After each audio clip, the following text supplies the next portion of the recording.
నాగర్ కర్నూలు జిల్లాలో ప్రజాపాలన ప్రగతి ప్రణాళిక 99 రోజుల కార్యాచరణ ప్రణాళికలను సమర్థవంతంగా అమలు చేయాలని జిల్లా కలెక్టర్ బాధావత్ సంతోష్ అధికారులను ఆదేశించారు. ఏప్రిల్ 2న జిల్లా వ్యాప్తంగా అన్ని గ్రామ పంచాయతీల్లో గ్రామ సభలు, పట్టణాల్లో వార్డుల్లో సభలు విధిగా నిర్వహించాలంటూ తెలియజేశారు.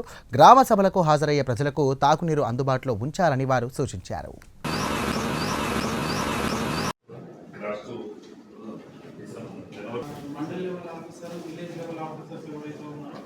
వాళ్ళతో పర్సనల్గా మాట్లాడి ఏప్రిల్ 2nd రోజు ఏమైతే ఉన్నాయో అవన్నీ కూడా డేటా ఇవ్వండి.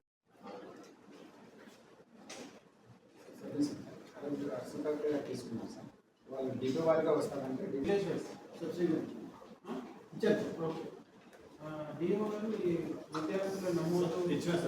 వాటిలో ఎంతమంది చదివిపిస్తారు, అందరికి ఏమైనా టీకాల కార్యక్రమం